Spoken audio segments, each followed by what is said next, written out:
All right, everybody, how's it going? You are now listening to Uncontested with Rob and Mania, and today is our special 2-hour-long episode. May not be exactly 2 hours, but it's a longer edition as it's a Super Bowl episode, and we have 6 topics in store for you today, and they include the following. We're going to talk about should the NFL change its overtime rules? Should the NFL also change its flag challenges? Should you be allowed to challenge judgment calls, like on pass interference or maybe even holding? And we'll get into that. Is the Pro Bowl still worth it? Should we blame the move of the Houston Oilers to the Tennessee Titans? As we got into sort of a debate on the Discord about who's more to blame, the fans or the owner. Of course, I took the side of the fans of the Houston Oilers, and Mania took more the side of I took more the side of the owners, and he took more the side of the fans. Yeah, he is a fan. How you doing there, Mania? Everything good today? Yeah, everything's good today. That's good. All right, we're also going to be talking about who the greatest quarterback of all time is, which stems from another debate we were having on who we think the true GOAT of the NFL is. My opinion is going to be pretty obvious. Mania has, quite a thing to share. We'll probably give our top 5 on each of those, and then we'll give our picks for the Super Bowl. I obviously will be picking the New England Patriots. You already know this if you know this channel at all. And Mania, for whatever reason, is going to be picking the Rams, even though I bet he wouldn't put money on it. Yeah, I would. I would put money on the Rams over the Pats. You'd put your rent against Tom Brady. Yes, I put my rent against Tom Brady against this specific team. Oof. This specific team, yes. I don't know, man. Would you have done? You bet it against them against the Chargers and the Chiefs. But so that's going to be our sixth. What's up? Sorry.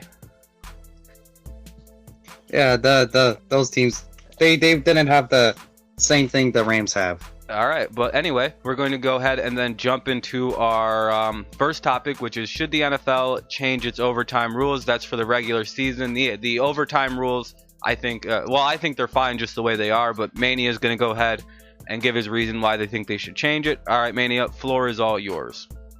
Okay, yeah, well, for the overtime rule, I don't have too much to say about what I think the change should be, but like, for overtime, you get like 2 offensive heavy teams like we saw with the Chiefs and the Patriots, and then it becomes like a 50-50 chance because they're two very good offensive with defenses that aren't really good at stopping the other two.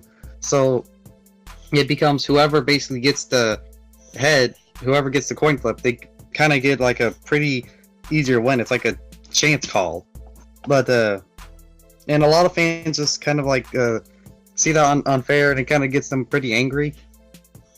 And what I think this change should be, they should both get a chance to score, and then if they both score the first time, then it just becomes to whichever team ends up not scoring the first one. Whichever team can go and keep scoring versus whichever team can score and then not score the next time. The first team that messes up and not scores, they're the ones that don't. They're the ones that lose, and the ones that are able to keep scoring, they're the ones that win. Yeah. So basically, you have a problem that it's not equal opportunity in overtime. It's the fact that it stresses the excellence in execution, which may not happen every play. Yeah. is why overtime should be changed. It's not very fair. Yeah. But even though they had 60 minutes of fair chance to win the game before it went to, you know, sudden death, basically, which is what overtime is. It's a sudden death scenario. Yeah, well, it doesn't mean that it doesn't have to be extremely unfair. You can try to make it as fair as possible in sudden death. They do. They give him a coin toss, and, you know, you got a chance to stop him on defense like the Rams did to the Saints. They picked Drew Brees off and got their shot. Their defense executed excellently, and therefore they got a chance to win the game. That's sort of the point. But go ahead. Sorry. Yeah, well, really, that's all they kind of have for overtime. It's like one of the shorter topics. Yeah, and true. And so, true. So, and I don't really have much else to say. It's I highly doubt the NFL is going to change too much on it, and I highly doubt it's going to be anything like that. I'm not even sure they're going to get to the point where they give both teams a chance, because they want to protect the players, and especially in the postseason where they can't have a tie. Yeah, that's true. All right, so it's my turn now. All right. Yeah. I'm pretty fine with the way NFL overtime currently works. I would like for them to use the same postseason rules that they use in the regular season, which eliminates the tie. That is my only gripe with the current NFL overtime system, is that the regular season allows for ties. I wish they'd tidy that up and get rid of it and make it like the postseason. But no, they shouldn't change the postseason rules. It's first team to score touchdown wins. And before, they've already changed it before. It used to be just walk down and get a field goal. Talk about that being a lot more unfair than the new rules. The new rules, like I said, It stresses excellence in execution. It's sudden death. It shouldn't be fair. It should be whoever gets the ball and can score a touchdown first wins. You had 60 minutes to win the game already. Now it's, come on, let's see who can get this shit done. Get them off the field. Also, I've noticed that no one was talking about changing the overtime rules after the Rams and Saints game. There has never been a talk about changing the overtime rules so that both team gets the ball, correct? Like, this has never been a topic before. And all of a sudden, this idea that the overtime rules need to change because the Patriots scored before the Rams or the Chiefs got a chance to.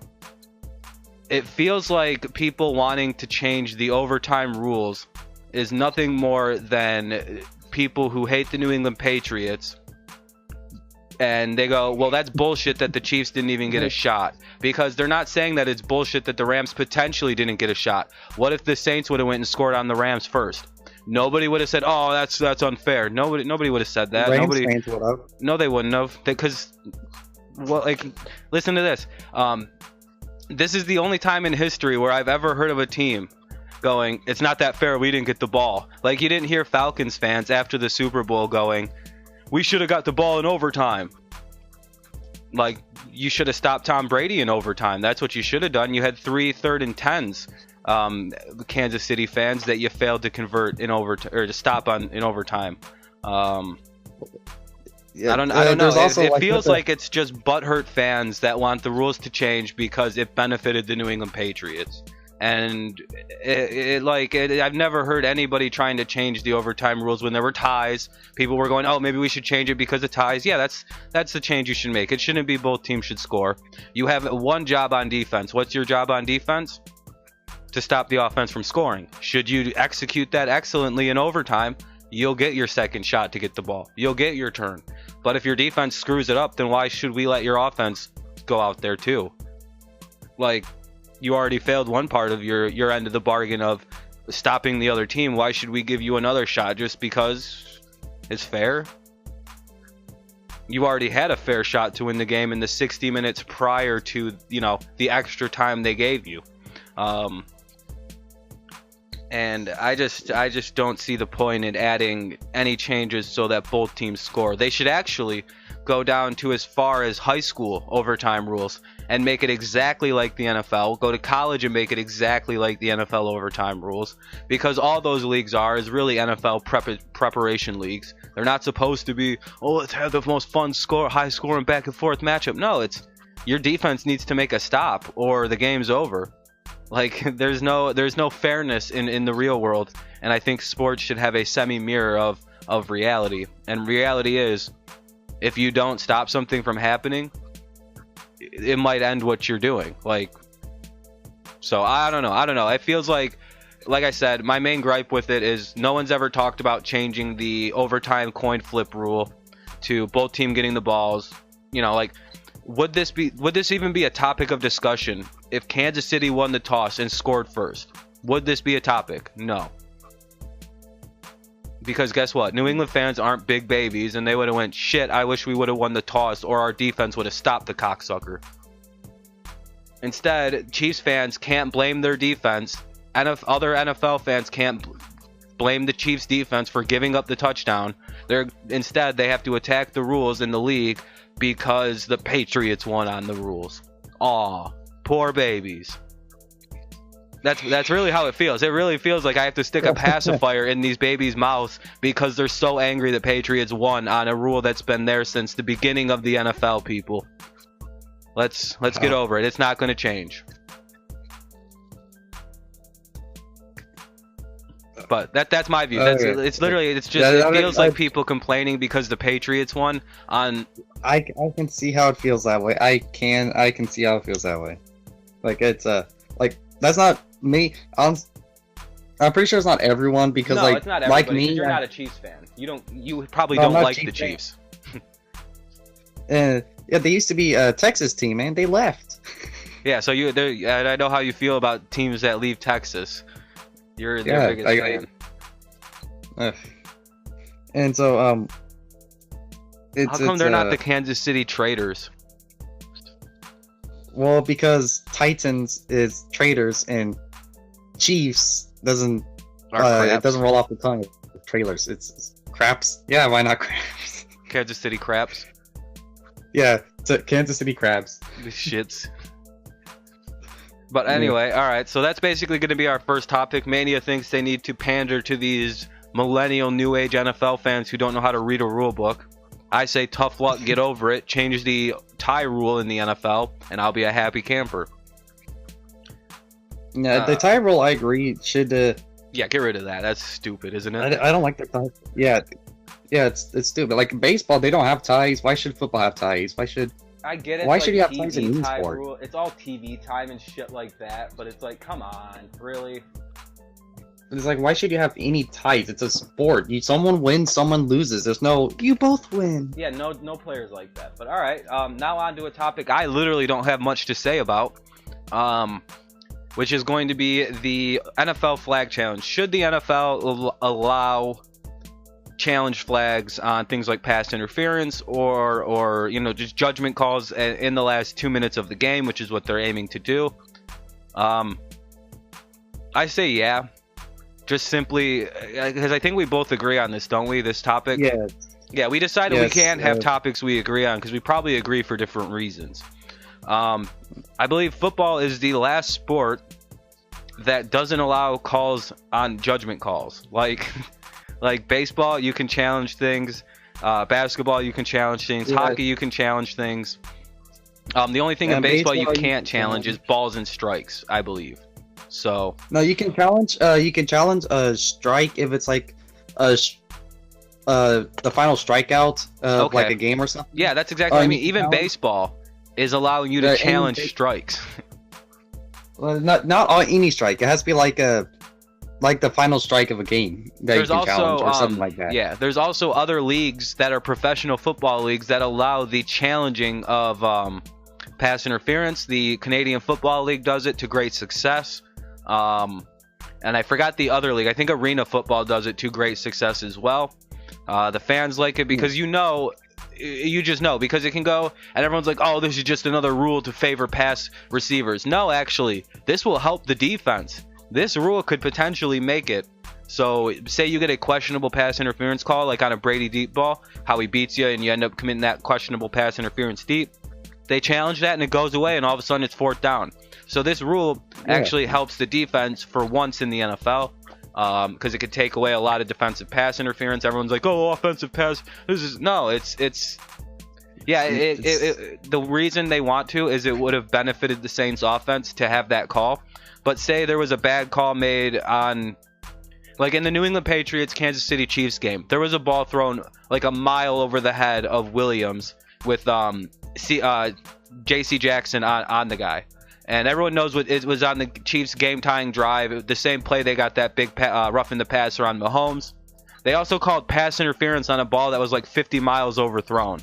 Now, the Patriots would have been able to challenge that and get that overturned, and they still would have been roughing the passer, but there wouldn't have been a 30-yard downfield penalty to set up a field goal. It's one of those things where it would make the game better. It would make everybody more sure. Review plays already are a great thing in the NFL. They have the greatest cameras. They have the greatest angling. They have the best equipment. They can do NFL replays on fucking just do pass interference. That's it. Because that's a problem in the league. And that's all I have to say. Go ahead. Yeah, one of the main reasons why they should do it is because there's a lot of doubt on both these conference championships games because of all the missed calls. It's like there's even a petition for like the Saints Rams game to redo the game because of how bad that blatant missed call was. It's like people. There wasn't really any missed calls in the Patriots game. People are just mad about a call being made on a roughing the passer. But it's like, okay. They also missed they missed that same. You know that I was just talking about pass interference that was called for the Chiefs on the Mahomes roughing call. You know, on that same on the throw before that roughing call, Gronk was held the exact same way on the sideline by Eric Berry. Then they called it an overthrown ball. That would have, Patriots would have challenged and gotten that. And the Berry call would never have, the Berry play never, or the roughing call on Brady never would have happened if the refs would have thrown the flag that they gave to the Chiefs. I digress. Sorry to interrupt. Yeah, but it's like but because of those like bad calls and all that, it's like there's a lot of question marks on those games. Like the Patriots won. Yeah, the Saints and Rams game. No questions asked. There's a giant asterisk due to the officiating on that game. Yeah, there's a giant asterisk. It's like should they have won? It makes people question the league. It makes people question the league, and it's like, and obviously here's the thing: you can't have like as many challenges as you want because that will slow the game to a halt. Like I was listening to people trying to figure out ways on how to fix this right now in the game, and it's like if we can challenge plays, why not use the same challenge plays rules to the challenge passer interference rules? Because you get one challenge for your challenge plays rules per half, don't you? It's like, why can't you do that with passer interference and all that? You get one challenge. If you're wrong, you lose the challenge, you lose the timeout. If you're right, you get the flag back. It's like that would you want to be risking it on just bad just to risk it. You would risk it if it's like an obvious thing. It's one of those. There's ways to make it go faster without slowing the game down to a complete halt. Yeah, exactly, and they do it just fine with the already in place challenge rules, and it'll only be inside of 2 minutes. So yeah. But I don't know. I don't have much more to say about it. We both agree. Yeah, we both agree. Slightly different reasons, but we agree. Yeah. I guess we can go ahead and move on to eventually, people. Once we get into the last 3 topics, trust us, this is where it turns into a longer show, I think, because we're on the 3rd topic now. Alrighty, dang. Yeah, and it's we're 20 minutes into the recording, so hope everyone's doing well. Like I said, dude, it might not be a full 2 hours because we've gotten pretty good and comfortable, I think, with this. I can't wait to start doing this show live. What about you? Yeah, I can't wait either. No mistakes. First live. No mistakes. Can't go. Gotta do it perfect.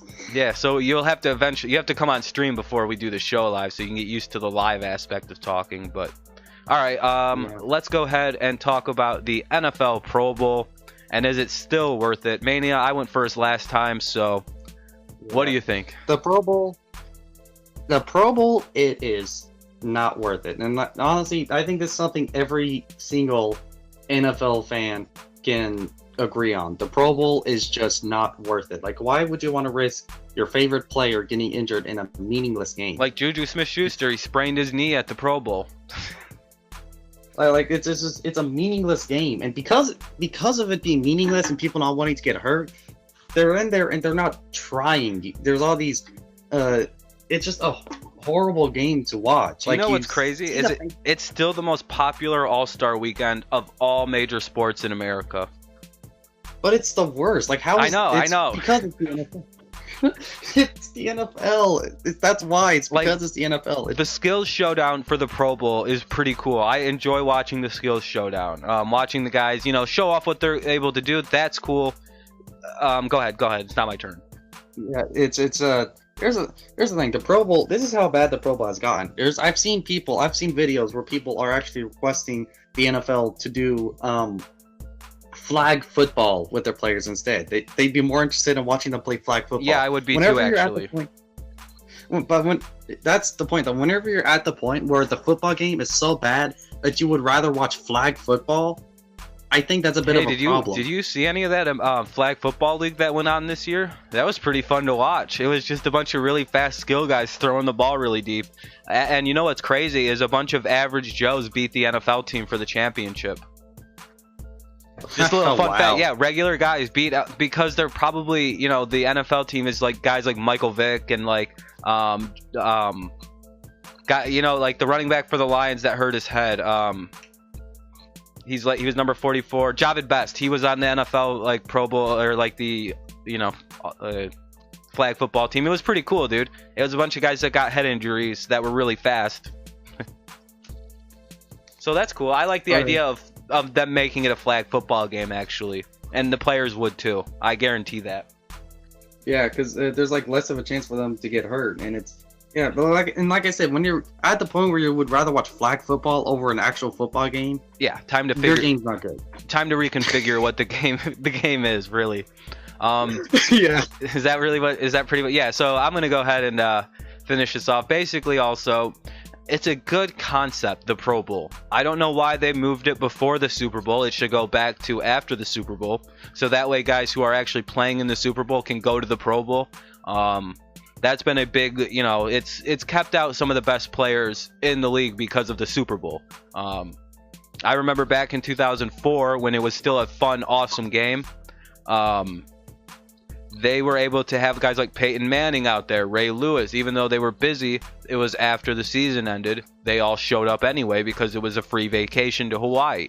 Like, it used to be awesome. The greatest Pro Bowl in history was 2004 when the AFC was up by like 1 million points. I think it was like 44 to like 15, and the NFC ends up winning the game. It was the craziest game ever. If you haven't watched the 04 Pro Bowl, go watch it. That's what it should be, but it will never be that again because they moved the date. The date needs to potentially go back to before the Super Bowl if they want to save it in its current iteration of a tackle football game. They've already pretty much removed the tackling. You can pretty much just tag the quarterback and he's down. So to the talk of the flag football, they should do that because I think that would actually keep people into the game. You know what I mean? I think it would keep it would keep players interested. They'll all want to go. Because it's just goofy and fun at that point. Sure, linemen, what's their point? There really is none for them, but I don't know. It's just the Pro Bowl really has devolved. It's still the most popular all-star event of all major sports, I think, put together. But they need to fix their sport. They need to fix it up, make it more entertaining, the actual game, and don't play it in the rain again. That was fucking stupid. You could have literally just delayed it 2 weeks and played it the week after the Super Bowl. I know you got the AAF to worry about, the Alliance of American Football, but you'll be fine. You're just fine, NFL. Yeah. So yeah, that's basically going to be it from my view. Is just change it up a little bit, make it either flag football, move it back to after the Super Bowl. You got to make changes because that was pathetic. That was a bad game. Oh, except for the lateral play. Yeah, the one lateral play. Everyone's like, the lateral play. I'm like, yeah, okay. These are the best of the best in the NFL. The whole game should be this. Like in 04, when the whole game was big plays, trick plays. It was great. That's the thing I was saying. Like, if you're not going to change it to flag football, what I was saying is send coaches in and just have them come up with as crazy of play ideas as they can. Just like Mahomes should have been doing flea flickers, 80-yard passes to Tyreek Hill in that game, and I don't know why the fuck we didn't see one. Oh yeah, because it was pouring rain, and they still played the game. Goddamn stupid NFL. All right, so that is our third topic. So we're going to go ahead and move on to the next one. Are you ready to talk about the Oilers and the Tennessee Titans? The traitors. All right, I have to go first on this one. I am not going to have nearly as much as you're going to have. So most of my interaction in this is going to be in my responses and comebacks to what you're saying. So, okay. To begin, the Houston Oilers moved. Should I set the stage of what happened? I would hope everybody knows that the Tennessee Titans were at one point the Houston Oilers before the team in the city kind of broke up. It was on messy terms. They wanted a stadium. The city renovated the baseball field for them, like they'd asked, and then they were quite a successful team. And some shit went weird. They asked for a stadium. Started to suck dick after they traded Warren Moon. Sold the team to Tennessee after the city really wasn't responding to the request for a stadium, and used the move against the city of Houston. I'll be honest, they did some foul shit going, hey, we're gonna just fucking move if you don't give us the stadium. Any NFL team does that. That's commonplace. Why play in a bad... I'll get into my own defense of that in a moment. Am I right so far? Am I being pretty fair? They blackmailed Houston with the stadium request by going, hey, we're leaving if you don't give us one. And then the city of Houston just kind of nutted up and went, fine, fuck you, leave. And they did. It was a pretty brutal, messy situation.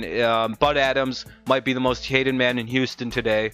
Actually, it's a split decision. It's split up. Yeah, it's split up in Houston.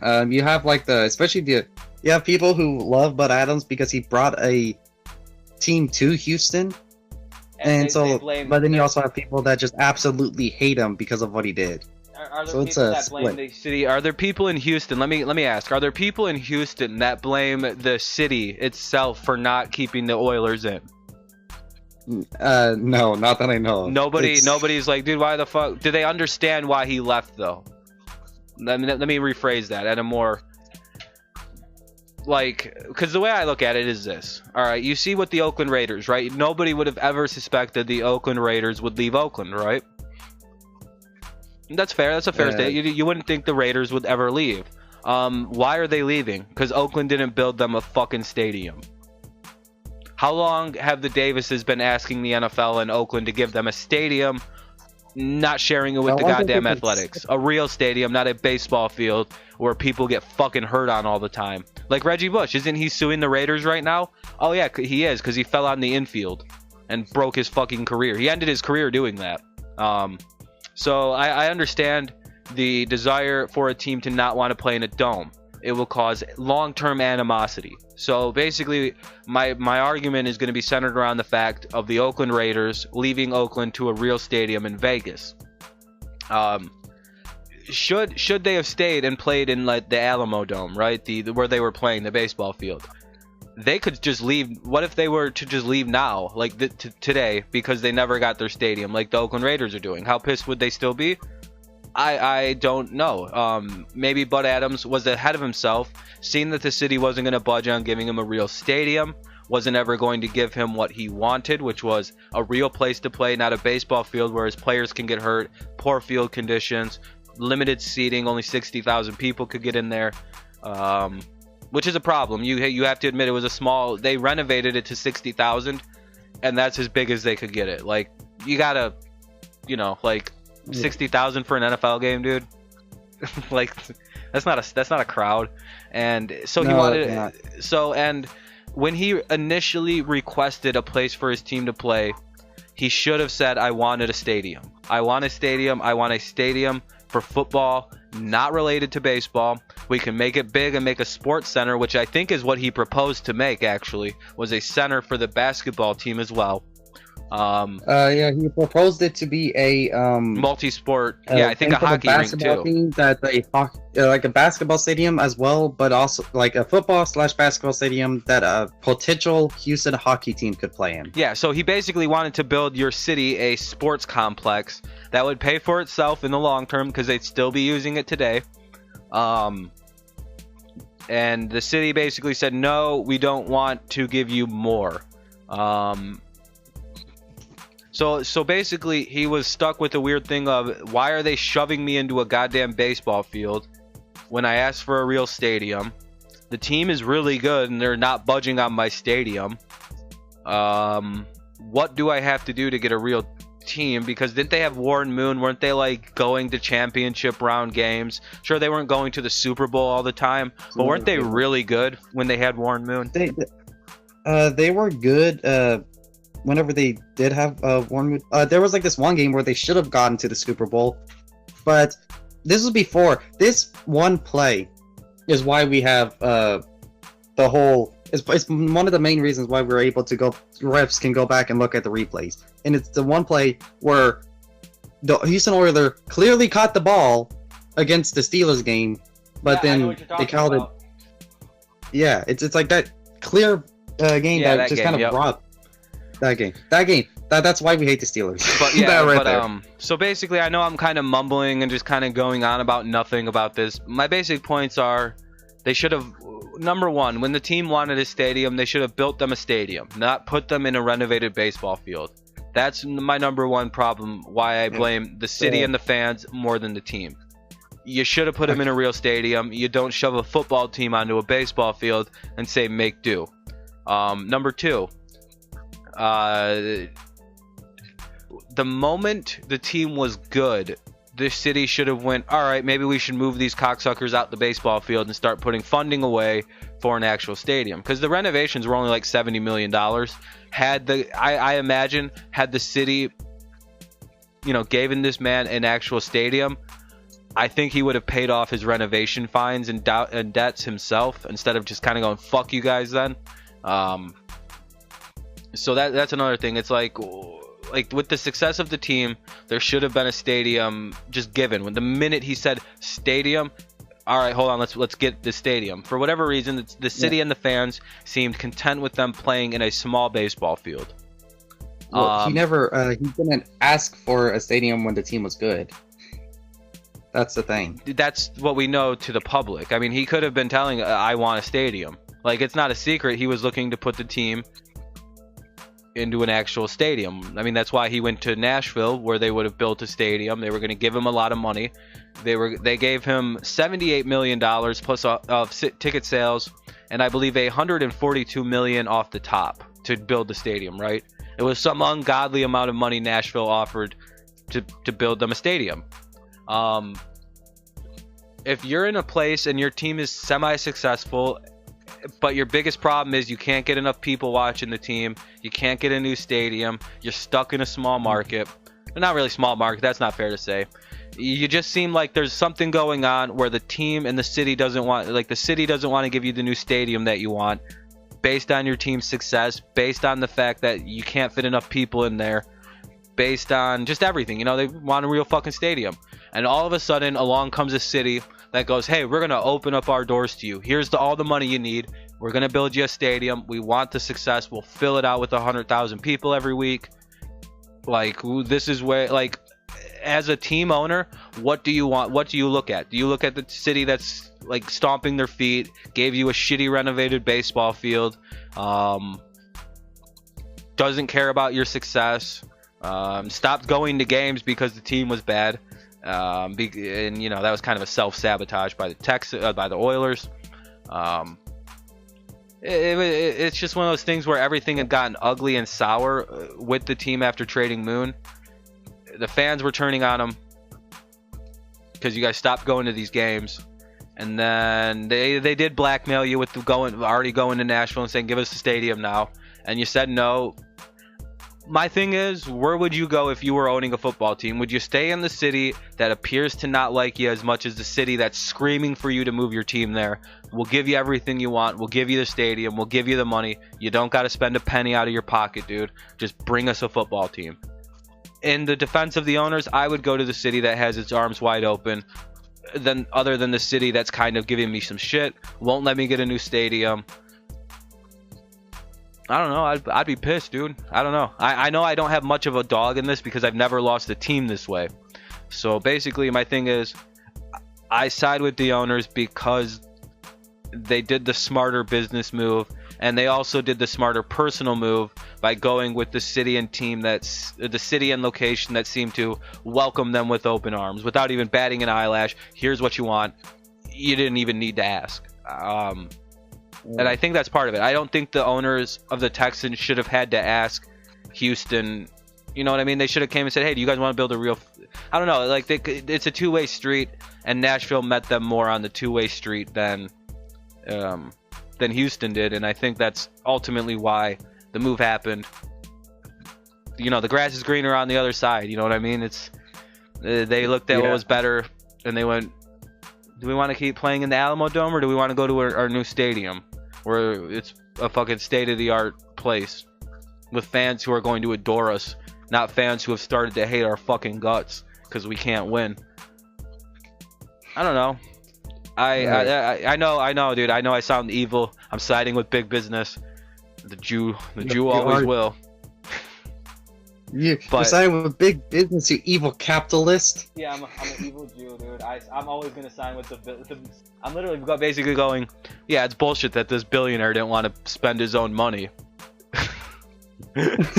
So I like this. I like the fact that he just went. I basically like that he went, "Oh yeah, you're not gonna give me a stadium? These guys are gonna give me a stadium. Go fuck yourselves. Peace."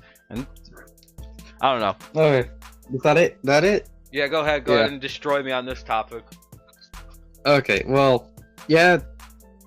He left, and yeah, it's not really like he kind of had a choice. It was smart for him to move because the fans were kind of like telling him to move at that point, and there's a reason. Like the 1996 season, the final year they were there, they went 8-8 with 2 wins of 6 losses at home. There were only about 20,000 fans, so yeah, the fans didn't want them anymore. But you can't really blame the fans whenever they already announced they left. That's why the attendance was so low. They announced they were going to leave. Like, we're going to leave you. So they were sucking. They said they were going to leave.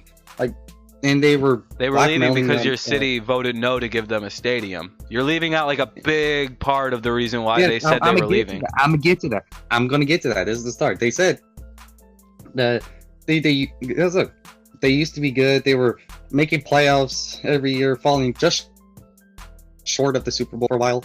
The 1 year their appearance was stolen by the Steelers. That's just a whole nother story. Yeah, sad. That's just whatever, it happens.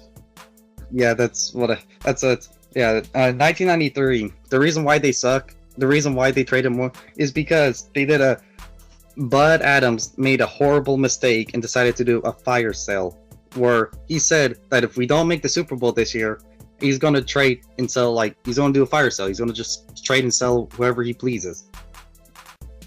And he made that promise, and then they didn't make the Super Bowl, and he stuck to that promise, and it was just an idiotic move by the owner. That's why the team sucked. And now, this is really not how you handle a relocation with the way everything was. It was just bad. And I'll be honest, the Astrodome, it really was kind of like a dump. It was the first domed stadium. It was unfit for football. It was a prototype dome stadium. It was even with the renovations, it's a dump, dude. I seen after the renovations, and I went, I wouldn't want my team playing in there either. What the fuck? I'd immediately ask for a new stadium. I'd be like, even with the renovations, I'll pay for that if you build me a new fucking stadium. This is unacceptable. And the city said no. It sucked. It was like a horrible. It was the first domed stadium, so it was like a major marvel at that whenever it was created. But it didn't mean it was good. It was a marvel. Everyone loved it. Didn't mean it was good. Okay. It was ugly. It had bad field and didn't fit enough people. Yes. Yeah. So it's that's kind of like a point for Bud Adams, but this kind of forgets a major thing for he kind of blackmailed Houston to get the renovation. He didn't originally say he wanted a stadium. He didn't do that. What he did was he threatened to move to Jacksonville if Houston didn't put $67 million into upgrading the stadium. So he said, if you don't upgrade this Astrodome, if you don't upgrade the stadium with $67 million and with the way I want it, I'm going to move to Jacksonville. That's what he said. And then they did that and he stayed. Yeah, they did that and he stayed. So we put in luxury boxes, we did additional seatings, and then here's one thing: it was good to do renovations, but the bad thing was he destroyed. It was the destruction of the iconic scoreboard. It was like one of the most iconic things about the Astrodome. It was the most advanced scoreboard at the time when it was created. It was. Yeah, I get it. But then what happened to where? What about the stadium? Like he eventually wanted a new stadium. Yeah, he wanted a new stadium. What happened? What happened was after the renovation, the Rams moved from LA to St. Louis, and then Bud Adams saw the deal that the Rams got for the stadium, because they got a pretty good deal for the stadium in St. Louis. Yep. And so while the Astrodome just happened, they were still paying off the Astrodome, and then during all this, the team went into the steep decline. So like they weren't good anymore. They sucked. People still remember the whole blackmailing thing about the Astrodome and all this other stuff. And then he goes and while the team sucked, people were pissed about being blackmailed into this renovating the stadium, pissed about the destruction of the most iconic scoreboard ever. And then he goes and says, "Okay, if you don't give me a new stadium now,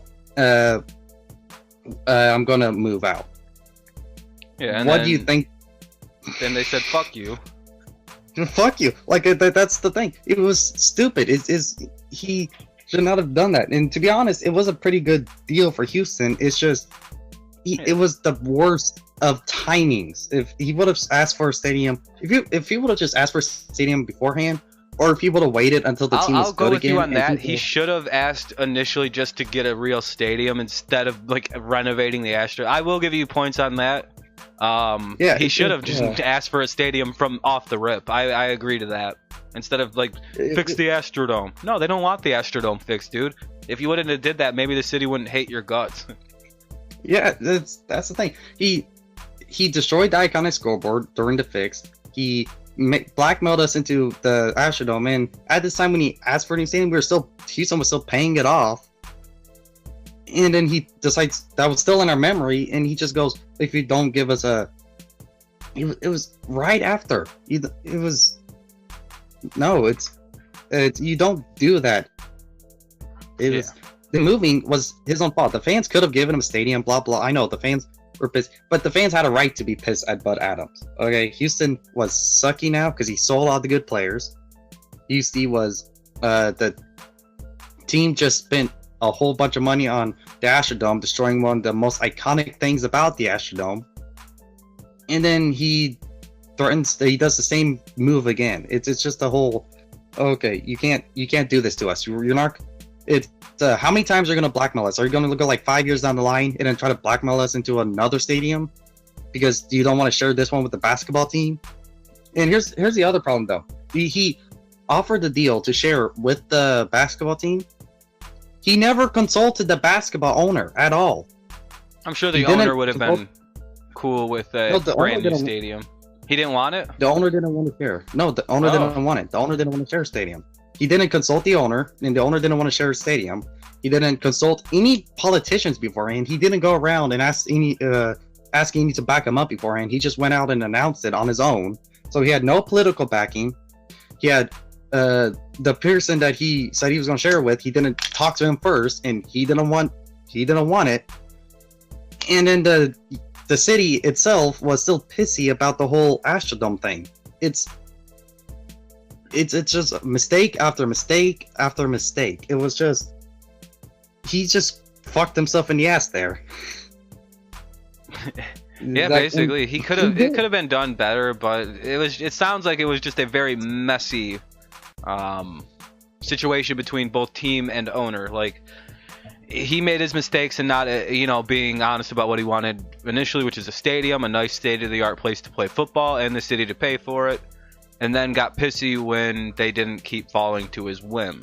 Is basically he got pissy about that, and then a team came along and went, "Here's what you want," and a city came along and went, "Here's what you want," and I mean, long term, go leave. Like long term, is it really a big deal because you guys got a new team? Yeah, well, it kind of. The funniest thing is, didn't you guys build a stadium like the year after he left anyway? Like, haha, yes. Fuck you. Yes, the year after he left, Energy Stadium. Yeah, it's because again, we don't have a problem with building a stadium. It's just Houston did not like what he did at all. And yeah, I guess it was more. You guys just said fuck this guy and fuck that team in particular. Just fuck him. We'll just get a new team. Yeah, and here's the sad thing though. As I was doing research, the popularity of the Houston Texans in Houston, with how popular it is in Houston, the Houston Texans. You know, if you've been to Houston, you know how popular this team is, right? It's a very popular team in Houston. What I found out doing this research, they still haven't reached the same popularity level as the Houston Oilers. Yeah. The city loved the Oilers. Okay, like they were popular, more popular than the Texans have ever been. So all that stuff pissed off the fans because they loved the team that much. It pissed off them even more. It was a bad scenario for everyone involved. Yeah, it was just a huge mistake by Bud Adams. Like that's why you have to mix react. You have to divide in Houston. You have the people who love Bud Adams because he brought a team to Houston, and it's still the most popular Houston football team that's ever been here, and it's the team that's gotten the closest to getting to the Super Bowl, and all this stuff. But then you have how he's fucked the city over. Yeah. So it's that's why you have to divide on Bud Adams. You have everyone collectively hating the traders, and you have everyone saying that it was Bud Adams' fault here. But you have a divide where some people still kind of like the fact that he brought the team, and other people just really hate him still and are salty over the whole stadium and just the whole thing. Yeah, I guess I get it, but I'm still gonna side with him because I think he just did what was the best thing for business, and just this again is a business. The NFL always stresses that they're a business, or this and that, and all that fun stuff. So I don't know. You got a better beat on it because you're an actual from the city. You're a fan of the Houston sports scene, so you are more correct probably in the way you're, reacting. I'm just looking at it from an outsider's like, you got a better deal in Tennessee. I don't know. All right. I'm gonna hit the stop record really quick, and then we'll continue with the other two topics in just a moment. This is a natural break, so if you're listening, get up, stretch yourself out. All right, we're back from our momentary break in action. We have a couple topics remaining for the last show here after we just talked about the Houston Oilers situation. We are now going to go ahead and move on to something a little bit more modern and a little bit more of a ongoing great discussion in the game of football, which is about who the greatest NFL quarterback of all time is, the GOAT, who's the man, who is that guy. Basically, we can do this. You can give your top 5, and you can give your reasons why you think that makes up the top 5, and why you think number 1 is who he is, and then I'll go. So go ahead, Mania, you start this off. I started off the last bit. Go ahead. Okay, well, me, what I did was, the reason why I did this was because I kept saying that I don't think Tom Brady's the GOAT, because he is great, but there's just something that always kind of like gave me some doubt on him being the greatest, because I don't see him as the one with the greatest skill. I just see him with the one with the greatest football IQ, which has helped him a great deal. But I just didn't know if his football IQ helped level out the skill to help got him the GOAT. So then Rob gave me a challenge, asked me, who is the GOAT? I will debate the football IQ thing by saying, like, Bill Belichick has a much higher football IQ than Tom Brady, and I guarantee he could never have played quarterback. But continue. Okay. So yeah, he asked me what I would consider the GOAT, and honestly, I didn't know who I would.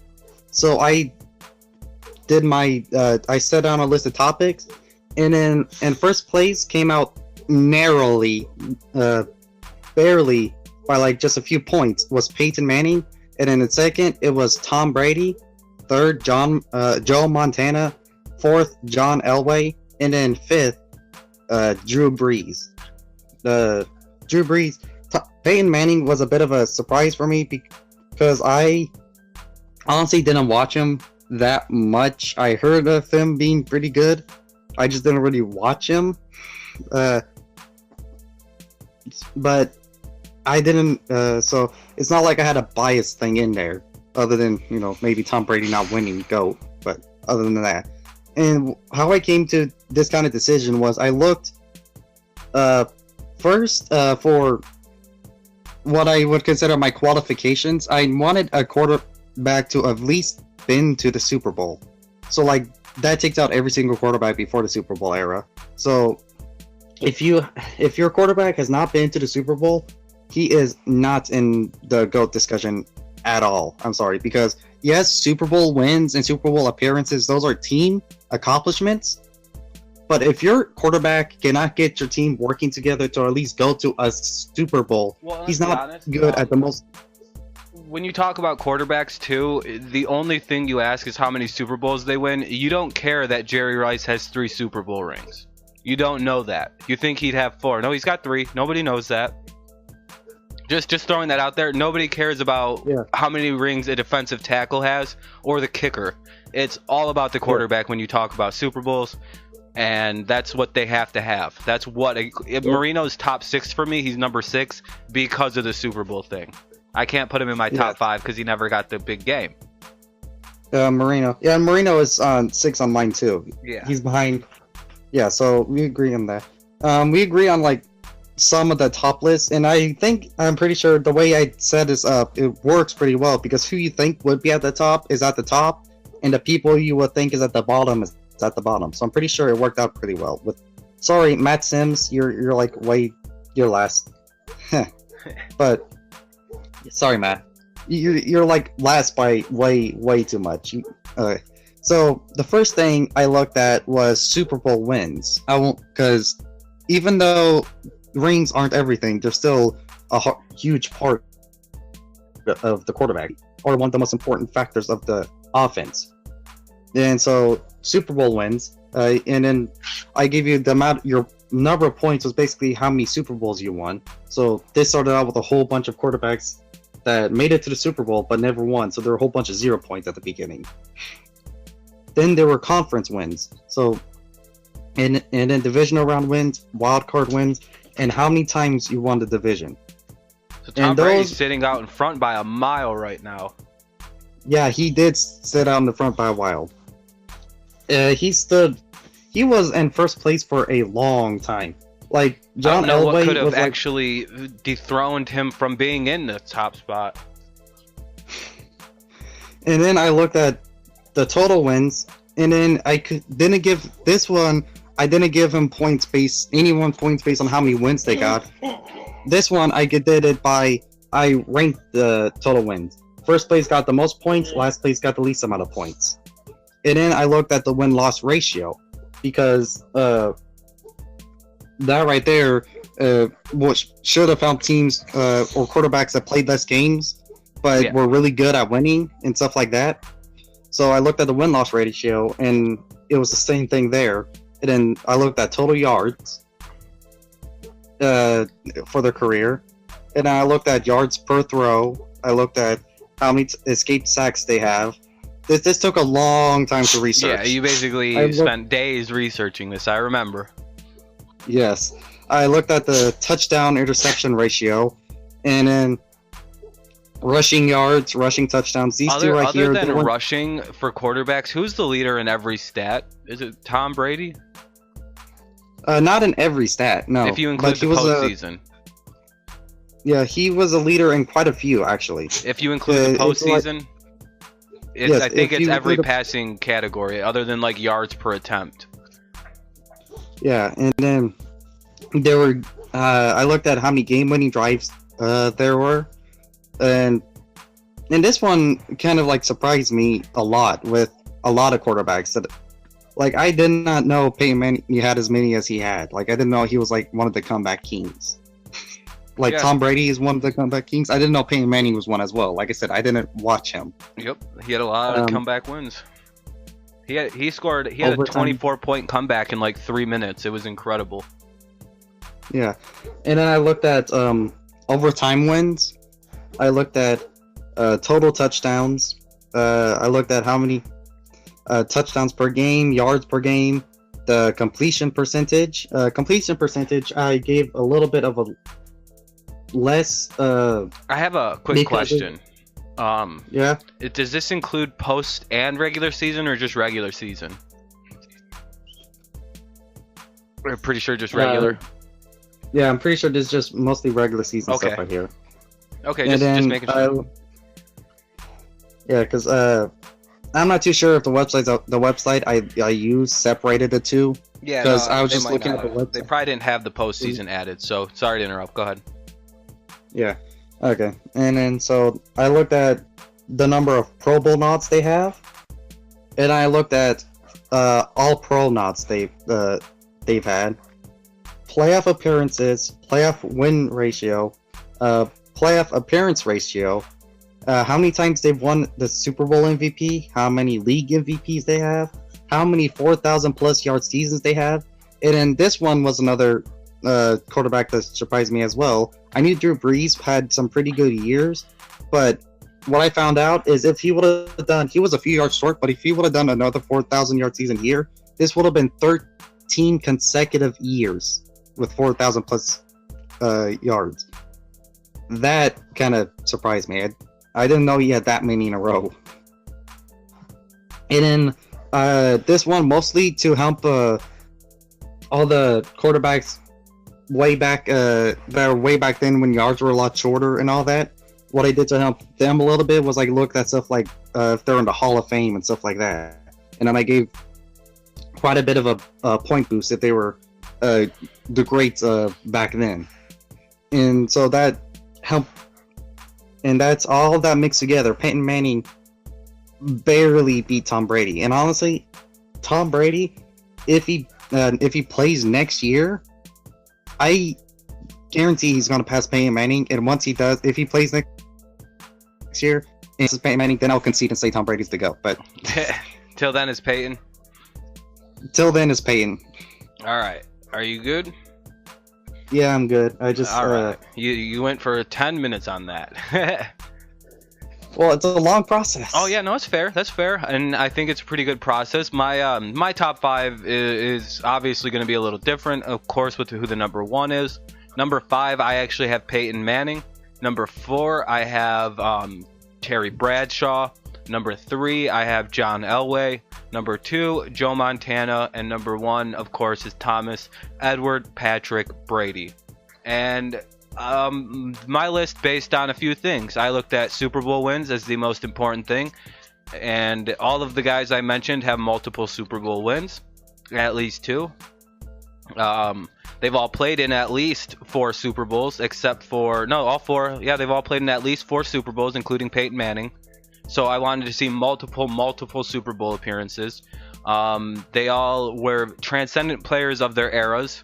John Elway of the 90s, Peyton Manning of the early 2000s, Brady from 2000 to now, Terry Bradshaw in the 70s, Montana, the 80s, I believe. So, you know, they were all the guy of their respected eras. They were the hot shits, they were the big names, and they were the big arms. So those 5 had to be on my list. Those 5 definitely. People forget about Terry Bradshaw. He's got 4 Super Bowl rings. He was a quarterback with the steel curtain. He was constantly beating the Dallas Cowboys. Oh wait, I should start with Peyton Manning. I'm gonna go ahead and what's up? Yeah, Terry Bradshaw. He made the list at He made. They also played. Place. I also took into account if they played 16 games or not. Which Bradshaw played how many? 14. He didn't play a full 16 game schedule, so his numbers are going to look a little less. Different era of football entirely. So that's why I I imagined him in today's era is basically what I did, or at least Joe Montana's era. And I figured he would have been the same, same quarterback, a little bit, different style. He throws it more of a throw. He had limitations that he overcame with the quarterback position in the 70s. But let's start with number 5. Why Peyton Manning's number 5? 2-2 in the Super Bowl. He's obviously the all-time leader in regular season statistics, so that's why he gets on this list as well. I almost put someone else ahead of him. I would have put Marino ahead of him, but Peyton does have 2 Super Bowls, and the quality of the Super Bowls aren't the greatest. He beat the Bears. Congratulations, you beat Rex Grossman and the Bears. And then his second Super Bowl win, he was kind of given a win against the Panthers by that great defense. So he's kind of got the weakest 2 Super Bowls. And then he lost 2 against the Saints and the Seahawks. The Seahawks game, he got destroyed in. So that's why I look at that. I'm like, all right, he's got 2 bad Super Bowl losses. He got outplayed by Sean Payton and Drew Brees. And then he was basically given his second Super Bowl, and the first one he beat the Bears, so I'm not that impressed. But both times he did still have to go through the Patriots and Tom Brady. the GOAT, the true GOAT. All 4 times he had to go through Tom Brady to win his games. But yes, yeah, he was able to beat Brady, but he wasn't able to stop choking and win the other 2 Super Bowls. If he was 4-0, it'd be a different conversation. He'd be the GOAT. I'm pretty sure it'd be case closed. But that nasty loss to the Saints and that nasty loss to the Seahawks, 45-10, puts him at number 5 because two Super Bowl wins. The first one, who gives a shit, you beat the Bears. The second one was given to him by his defense. He was just a game manager along for the ride. Osweiler probably could have won the Super Bowl too that year. And then the other 2, 2 bad losses. So that keeps him at number 5.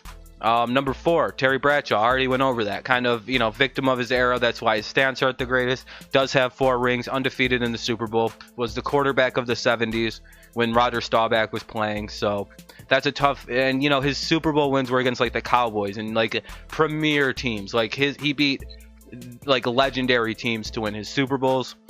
So that's why I like Terry Bradshaw at 4. Number 3 is John Elway. He played in 5 Super Bowls. Like that in and of itself is incredible. He won 2 in a row with the Denver Broncos. He was going to retire after losing to the 3rd Super Bowl. Said, I ain't done yet, and they won 2 in a row.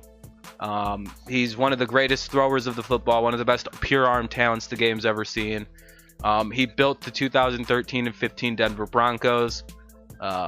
He's just one of those guys. I know they lost 3 Super Bowls, but I don't consider losing a Super Bowl a bad thing as long as you eventually win a couple.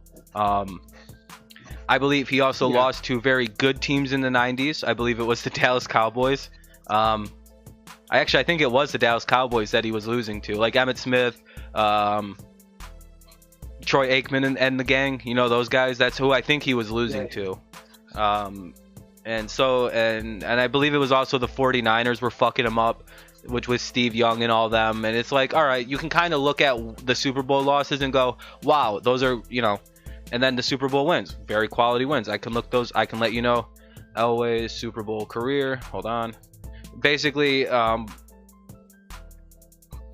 let's see. Go down to the Super Bowls, and they have playoffs. Either way, he belongs on there. You got to consider. Hold on, what the hell? Let's see. They beat the Packers, who were the defending champions. So that's a good thing. And they beat the defending champion Packers, which is a big deal. Brett Favre in the squad, and then they beat the Falcons the next year. So, and I believe they did lose to the San Francisco 49ers in their other games. And literally all their losses were to the 49ers. So what are you going to do? Was it Joe Montana losses or Steve Young losses? Either one, it doesn't really matter. It was still a Bill Walsh team. Like, they're still both pretty good. Yeah, Steve Young's still probably top 10 quarterback to ever play. But all right, so basically, Elway had a good career, obviously, good end of the career, those 2 strong Super Bowl wins, especially over Favre and the Packers. And then we move on to number 2, Joe Montana. Clear as day why he's where he's at, 4-0 in the Super Bowl. I don't think he's ever thrown an interception in the playoffs. Was the man before Brady showed up and took all his fucking playoff records away from him. There's a slight reason why I don't put him at number 1 over Tom Brady. And that name is Jerry Rice. Tom Brady never had a Jerry Rice. Tom Brady, we're still yet to see is if Brady was actually in a system or like Montana kind of was, because as soon as Montana leaves, they plug in Steve Young and are immediately successful again to another dynasty almost. You can look at that and go, I wonder, was Joe Montana that good, or was he just that good inside of his system? Now we have to wait a little while with Tom Brady to make that, that comparison, because we don't know if Bill Belichick would be good without Brady and just plug and play in a new guy. We don't know that. We don't know it, but we do have like a couple sneak peeks. Yeah, he was bad before Brady showed up, and everyone's like, well, he went 11-5 without him. Yeah, but like that was a team that went undefeated and was literally one of the most unstoppable offenses the NFL has ever seen. Most people had the Patriots in 2008 before Brady blew out his ACL going undefeated again and reaching the Super Bowl. That was their prediction. They're probably going to win every game again. I remember that very clearly. What's up? Honestly, they were projected. They were projected to go under. I don't think they were projected, but I highly doubt they would have. They may have lost, would have. That schedule, they probably would have. They would have done what they did the year before and beat the fuck right out of teams, because they went 11-5 with a shitty Matt Castle. Let's be perfectly honest. But that's also a team that was projected to win every single game that year. Let's be fully honest, and they went 11-5 and missed the playoffs. Without Brady, Belichick ain't that good of a coach. All the evidence seems to point he doesn't make the playoffs without Brady. He doesn't win a lot of games without Brady. How do you take a team that went 18-1 the year before and missed the playoffs? You take out the greatest quarterback of all time. That's the only change in that roster, other than a bunch of old defensive players and a beat-down running back. So you can't tell me that there was a big fucking, Brady was the only difference. And when Montana left the team, they won Super Bowls. So now and Montana only played in 4 Super Bowls, less than John Elway, by the way, and the same amount as Terry Bradshaw. But that doesn't get talked about. He's just 4-0. So is Terry Bradshaw. We don't consider him the GOAT. So let's be honest. Let's talk about the real GOAT. 9 Super Bowl appearances, 16 division titles. Let's see. I believe he's played in 9 straight conference championships games. The only person who's ever beat him in the playoffs in a conference championship game is Peyton Manning, who is one of the greatest quarterbacks himself to ever play the game. So when you look at those losses, you're like, yeah, he lost to Peyton Manning. So he also beat Peyton Manning several times to go to the Super Bowl. 2005, I believe 2004. So, it's one of those things. It's very hard to say that Brady isn't the greatest. He's won 5 Super Bowls. That in and of itself is incredible. Getting and playing in 8, and now about to be his 9th. No one will ever touch that again. The only quarterback right now with an actual chance is Russell Wilson, and maybe Jared Goff if the Rams form a dynasty here. Now we talk about the quality of Super Bowl wins. Brady's first Super Bowl win was against the greatest show on turf. All right, so that's a pretty big win, I would say. Carolina Panthers, not the biggest win. That Eagles team, that was a pretty good win. Number one, they went back-to-back with Super Bowls. They beat a very talented offensive Philadelphia Eagles team with Donovan McNabb and Terrell Owens. Their 4th Super Bowl, they beat the Legion of Boom. Incredible Super Bowl wins. They also, Brady threw for like 140 some odd yards in the 4th quarter and, had to beat the Legion of Boom somehow. And then in his last Super Bowl, of course, he came back against the Falcons, down 28-3 in a game that pretty much everybody agreed solidified Tom Brady as the greatest to ever play football. He came back down 28-3 in basically a quarter, and that game was a great game. I remember watching it. The stakes of the game being the Super Bowl. The amount of perfect plays Brady did in that quarter, the 250 some odd yards, 3 touchdowns or whatever. Most quarterbacks would kill for a game that good by itself, and Brady did that in a quarter so his team could win the Super Bowl. We've never seen that happen from Joe Montana. We've never seen that happen from Peyton Manning. We've never seen that happen from John Elway. We've never seen that happen from Terry Bradshaw. We never seen another quarterback ever do anything like Tom Brady's ever done playing this game. No 4 of the guys I just mentioned have done anything he's ever done. He's won 5 Super Bowls. Can't find me another guy like that. He's played in 8 of them. That ties. He's about to play in 9. I think that's tied for the same amount the Dallas Cowboys have too. They have 9 appearances. So does Tom Brady. He has more appearances than several teams put together. It's just one of those things. Yeah, he's lost some. So what? Ask your favorite quarterback or your favorite football player if they would take Tom Brady's Super Bowl record. Guess what they'll say? Yeah, I would love to have played in 9 Super Bowls. And it's not even random. It's every other year technically, because he's been in the league for 19 years. Think about that. And every other year the dude's been in the Super Bowl basically. 9 appearances, 19 seasons. 1 season he was hurt. So he's only really been playing for 18 full seasons, 17 if you miscount his rookie season. So 2 seasons where he really wasn't playing, and then a third where he got hurt. So there's 16 potential seasons for Brady. Weird, 16 division titles, 9 Super Bowl appearances, and 9 conference championship appearances. Isn't that incredible? So in the 16 years he's actually been the quarterback. They've won the division every single year. Yeah, you didn't know that, did you? You got to take out his rookie year. He didn't play. His second year, he got hurt and missed a year. And I believe there is a third season that you can kind of just discount from Brady for whatever reason. And I'm not sure what it was, but no, I think there's only, yeah, he didn't start for 1 year. He missed a year to injury. So yeah, 16 out of 17 total years he's been the starter, the guy. That's his results. He's only didn't win the division his second year as a starter. That weird second year, they didn't do so good.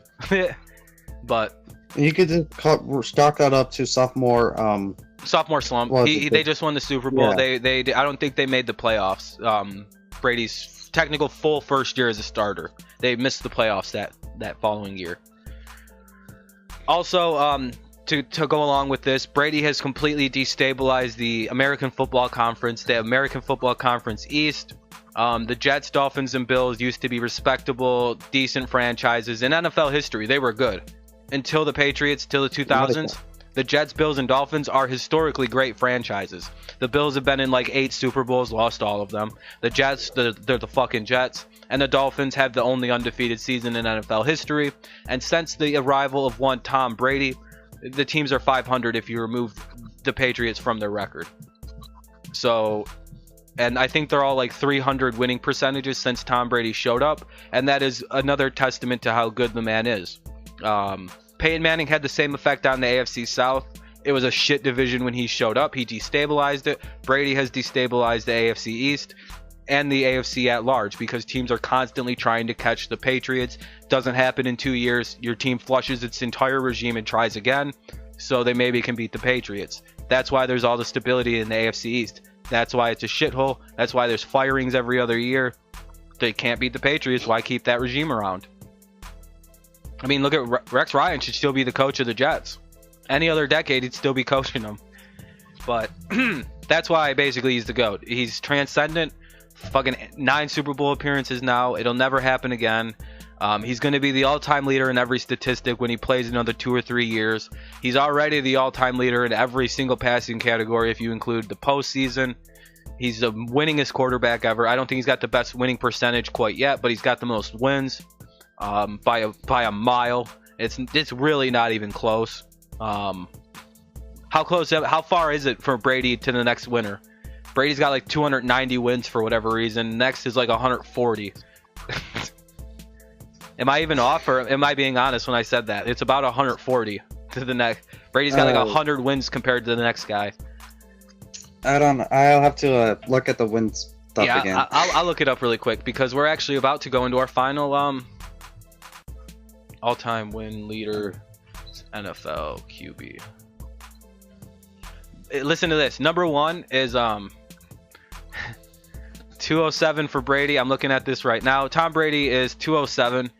Peyton Manning is 141 or 186. That's the discrepancy. I remember looking at that, and I remember Tom Brady having the most all that wins and by a lot. And I was just like, my God. You just go, what the fuck? He has a 775 winning percentage. No one is even fucking close to that, except for Joe Montana, who had a 711. Yeah, I was going through this entire thing, the whole ranking them, And there were like multiple times where I'm sitting there thinking, my God, I'm going to have to concede that he's the GOAT, aren't I? There's no one that's going to pass him up. Crap. And then then passing touchdowns came and saved Peyton Manning's bitch ass. Yeah, it's like I was celebrating whenever Peyton Manning finally passed. All right, so we're on to the final leg of the show then, huh? Yeah, the final one, the Super Bowl predictions. All right, so basically, I'll get started on this. We have the New England Patriots and the Los Angeles Rams, much like I predicted on September 2nd. I said this was going to be the matchup. You can watch my reviews. You can watch any picks. This is what I said it was going to be. Very happy that I predicted this accurately to this point. And I'm going to predict the Super Bowl accurately right now. Here's how the game is going to go. It's going to be 28-24. New England's going to get out to a big lead, much like they've done against the Chargers and the Chiefs in this postseason. With a very surprised attack, they're going to catch the Rams off guard because the Rams aren't sure what they're going to be getting. Much like you've seen the Chargers deal with and the Chiefs. They adjusted very well and played the Patriots well in the second half of the game. And they figured out kind of how to deal with the Patriots. That's pretty, that's unmistakable. That's kind of what was going down. And then we're going to see, like I said, the Patriots get out to probably a 28-7 lead, 21-7 lead going into half. And then we're going to go into the half, and the Patriots probably score really quickly right again, 28-7. And then it's kind of a dead third quarter, and then we go to the fourth. The Rams come to life. They kick a field goal to start it off. They scored 2 touchdowns in a row rather quickly, probably about 8 minutes off the clock. And then we're dealing with a 28-24 game. Patriots don't really do anything with their next possession, give it back to the Rams with a little over 4 minutes remaining, probably like 3:50 or so left on the clock. And then we're going to see Goff either get strip sacked or he's going to throw an interception that ices the game for the Patriots. And the Patriots kill the clock on the next drive and game over, 28-24. And that's based off of... Ready to be wrong? I'm not done yet. Based off of a couple things. The Patriots have not yet allowed Tom Brady to be touched in this postseason. 90 dropbacks, 2 pressures, and that's it. That's what Brady's had done to him. So against the number 1 rated, pass rush, which is the Kansas City Chiefs, they didn't even get near him. D Ford did nothing. Chris Jones did nothing. They couldn't even breathe near Tom Brady's face. And the fact that he's getting rid of the ball in about 2.1 seconds on every throw means that there's no time to really have an Aaron Donald or an Ndamukong Suh disrupt the play. They simply don't have the time. And not to mention, where's Ndamukong Suh? No, not Ndamukong. He's actually had a decent postseason. Where the hell's Aaron Donald been? 0 sacks in 2 playoff games? Okay, someone's being lazy and being blocked very well. Suh's only got a sack and a half. We can deal with 1 sack on Brady. You sack us 1 time? Okay, we can deal with 1. We can deal with 2. We've been sacked a lot more than that and won many more games. So I'm not really worried about them getting pressure on Brady if the Chiefs and the Chargers were not able to, with a more pro-efficient pass rush. The Rams may have the best pass rusher in Aaron Donald.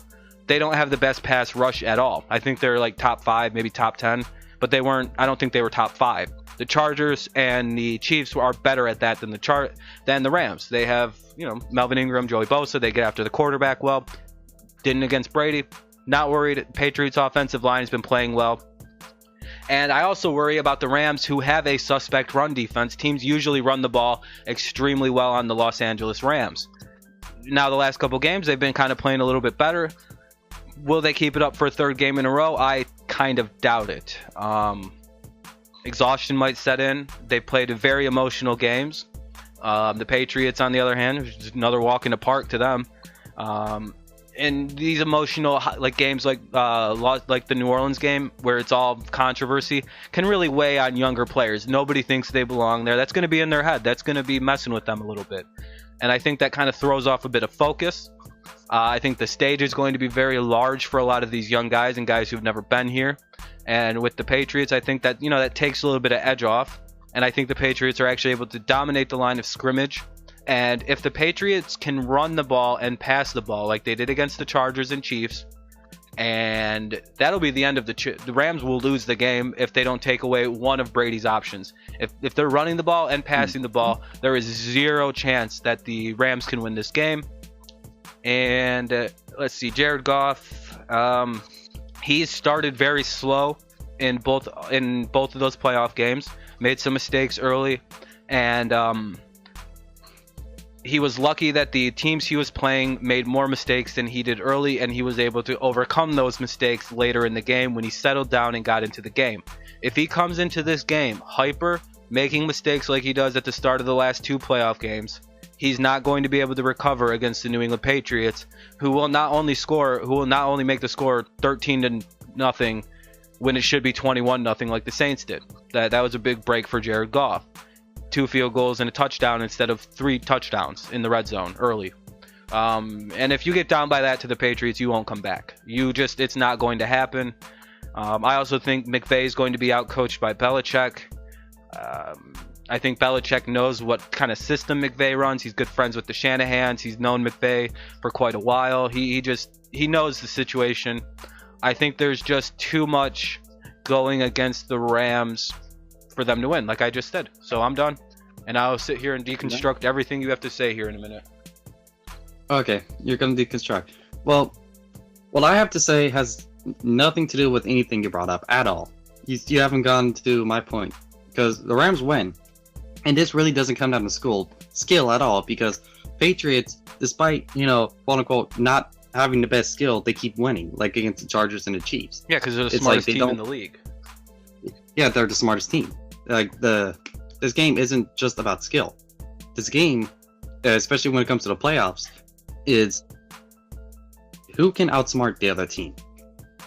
And Brady is where he is because of his very smart play calling. You think McVay and the Rams are going to outsmart the New England Patriots? Yeah. They win a lot of their games by just blowouts. They just get into shootouts and win games. That's how the Rams win. Well, here's what you don't know. Brady, what I found out is Brady, he runs his offense. The offense is ran through as a way of, he knows every single play in the book. And Brady runs the offense. He's the offensive coordinator. McDaniels is by name only. Yes. He basically he goes and he reads the defense. Whatever he reads the defense as, he'll change it to a play that takes advantage of the weakness in that defense. Like if there's a hole that's going to be in the middle, he runs a play that gets the person there. And he is able to not get tackled by those quick releases. The guy goes where he needs to be to the obvious hole, and he throws the ball where it needs to be, and it's a quick release, and he doesn't get hurt. Now, he'll read the defense, and he will test them. He's not afraid to morph the play to any offense and take advantage of the hole. This is kind of why the Patriots are able to win against better teams, especially whenever the team is predictable. Like if they do a whole bunch of blitzes and all the time, or they do a whole bunch of zone coverage, or they do a whole bunch of man coverage. If they get predictable, Brady can tear them apart much easier. So the key is to not being predictable. Like, it's kind of nearly impossible to stop an offense that can morph whatever they need to be, especially whenever you are predictable. Now, you need to know how Brady thinks. You need to set up for one defense and then run a play for a different defense. Set up zone 3, but then run zone 2. Stuff like that. The change will force Brady to hold the ball just a little bit longer as he thinks, because it's not what he thought it was. Chiefs tried that. They just throw it to the running backs. No, he's not fast. He's not maneuverable. No, here's the thing. The defenses that have done this against Brady, the 2 teams, Titans and Steelers this year, they did well. They both did well against the Patriots, the Titans and the Steelers. You don't know who else did that against Tom Brady? Titans did well against the Patriots because they have like 6 former staffers and 12 former players that were on the Patriots, but that's all right. Yeah, but they also ran the defense that I just described. Yeah, you know who else did that? The Chargers ran that same defense against the Patriots, and they picked it the fuck apart, dude. This is a team that will adjust to what you're talking about. I've been waiting for you to bring up the Titans. It's like, the Chiefs and the Chargers both played similar defenses to that, and Brady figured out how to burn it. Yeah, that's because they were too predictable in what they were doing. Yeah, they stayed in the same coverage you just said. They were trying to figure it out. You know how you beat Brady? You get as much pressure on him as you can, because if you don't, he's going to pick apart your zone 2 and your zone 3 in his sleep. Doesn't matter. Yeah, The Titans beat him because they put pressure on him. Lions beat him because they put pressure on him. Steelers beat him because they blitzed the fuck. You got to put pressure on Brady to beat him. If you don't, he's going to pick you apart. It doesn't matter what zone you're in, what package you're in. If he has 3 seconds... That doesn't matter. No, it doesn't. It hasn't ever. Because the only reason the Titans won is because they sacked him like 6 times. The reason the Jaguars won, they got in his face and didn't let him throw it. The same with the Steelers. You know how they were able to sack? You know how they were able to sack him is because they got through the line. And they confused him with the play call. No, dude, they throw it to. Dude, if Brady's ever confused by a defensive call, you know what he does? He throws it to his running backs. But if he can't throw the ball because there's a guy in his face in a half a second, that's how teams beat him. How did the fucking Giants beat him? They blitzed the fuck out of him. Yeah, okay, but do you know who the defensive coordinator for the Rams are? Wade Phillips. The same defensive. Yeah, he was the defensive coordinator for the Broncos that led the Broncos to be able to defeat Tom Brady 2 times in a row. How'd they do that? They put pressure on Tom Brady, correct? Yes. So this defense. Do you know it took everything Wade Phillips had for them to... You know the reason they won that game? Because Brady missed a 2-point conversion. They would have lost that game. It took all of that effort and all of that stops with Peyton Manning on your team to barely beat him because they failed the 2-point conversion. So don't even give me Wade Phillips has Tom Brady's number. No, he doesn't. He got lucky. Brady messed up on a 2-point. A running back didn't go in the end zone. They failed to run the ball. He still knows Tom Brady and how he plays. Yeah, he still knows how. And so does Andy Reid. So does Anthony Lynn. They know how to beat Tom Brady too. The tape is out. The tape is out on how. The tape is out on how to beat Tom Brady. Put pressure on him. A lot easier said than done now, isn't it? Yeah. Especially this year. He's dropped back 90 times and he's only been pressured twice this entire postseason. So all of a sudden the Rams are just going to magically get pressure on Tom Brady like nobody else has been able to. And the Chiefs have the best passing. With Wade Phillips and the Rams defense, yes. The Chiefs have the best passing defense or the best pass rush in the NFL, and they couldn't get to Tom Brady. What makes all of a sudden just this one team can? I don't know. Wade Phillips is one. He's done it before, and 2, this team, like you said, they're doing much better in the postseason than they ever did in the regular season. Yeah, they're playing a lot better defensively, but they're playing a lot better defensively stopping the run. Big problem. They're not putting pressure on the quarterback at the same way they were in the regular season, and that kind of frightens me. Aaron Donald has 0 sacks. And that, to me, indicates that Wade Phillips' defense isn't doing typically what it's supposed to be doing, which is destroying quarterbacks. I don't think he knows any of the quarterbacks here, though, but he does know. He knows Tom Drew Brady. Brees.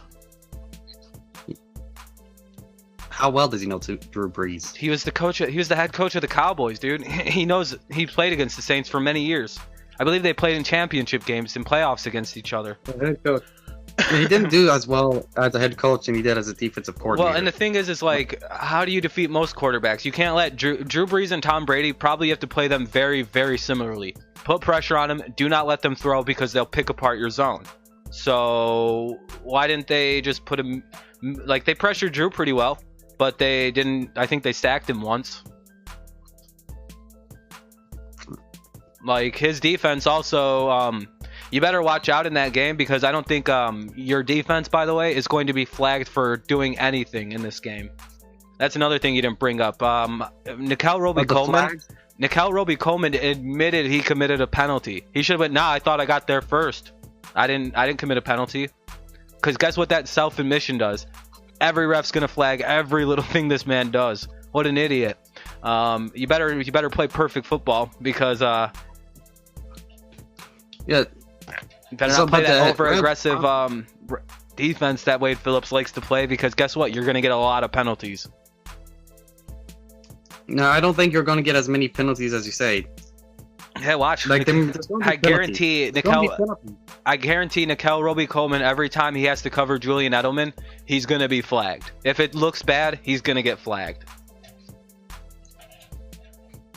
And you know 100% we're gonna be sticking Julian Edelman on that dumb motherfucker all game long too, just to draw that penalty off of them, because he's gonna give it to us.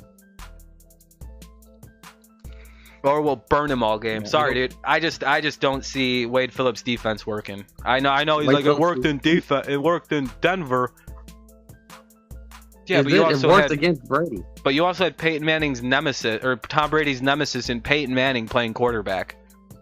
Like, but also, like you said, the last one that he beat Tom Brady in, where he won the Super Bowl, because he won the Super Bowl that final year.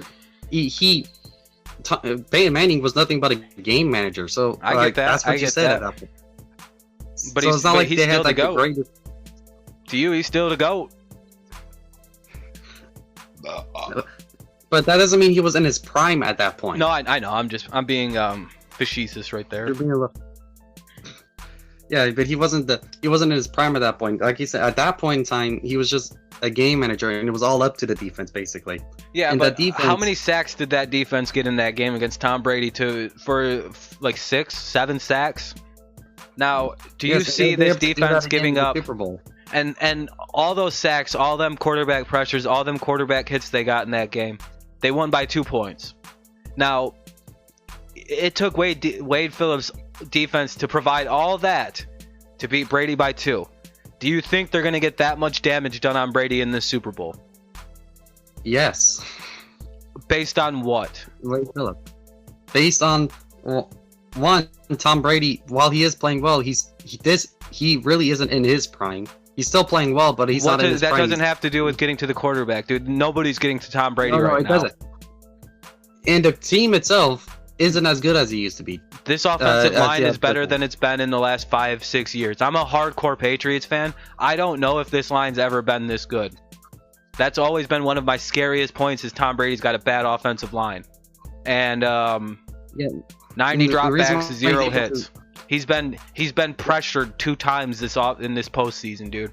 I just don't see Wade Phillips doing enough that he did that day in Denver. He's not going to get them kind of numbers he's not going to get 6 sacks. He's not going to get like 15 quarterback pressures. He's not going to get fucking 20 knockdowns. It's not going to be, number one, it's not snowing. Number 2, it's not Denver outside in the fucking frigid cold. Tom Brady also consistently gets like a sack, and also gives up like an interception every single Super Bowl. Yeah, he's also been sacked in probably every single AFC Championship game leading up to this one, but he wasn't sacked in this last one. Just the line's good, dude. The line's a problem. That offensive line for the Patriots is really good. It's very underrated. They're in 2 games, Sony Michel has rushed for 247 yards and 5 touchdowns on that offensive line. That's not a joke. That's a fucking. We've gone for like 400 yards in 2 games just rushing it. So I mean, I really hope Wade Phillips can bring that defense and can dominate that offensive line, because that's really the key to the Super Bowl. Who wins the battle in the trenches? It will be the Rams' superpowered D-line. It comes down to Wade Phillips and his defense. That's what it comes down to. And can they get past that offensive line that seems to be unpenetrable right now? It truly seems unpenetrable. I mean, even against the Jets, it started really against the Jets. They didn't get any pressure on Brady. He had about 8 seconds to throw the ball. And like I said, if you're not going to put pressure on Brady, you can switch your zones. Put him in man halfway through it. He's gonna destroy the cover, and you know that he's gonna rip through coverage if you don't pressure him. Breeze does it. Honestly, Jared Goff rips through people when they don't put pressure on him. He's even starting to figure out how to do that. That's the thing. If you don't put, he's gonna put pressure on Brady. I know that, and the reason is he knows that if you don't put pressure on quarterbacks, you don't put pressure on quarterbacks, you can turn a bad quarterback into a good quarterback. Yep. That's 100% right. But then they're going to end up putting pressure on Brady, and they're going to end up switching up the coverage all up, and it's going to cause Brady to hold the ball just a second too long, which will allow them to get a sack. Either that, or he's going to end up doing a bad throw, and it's going to end up causing maybe a game-changing interception. Yeah.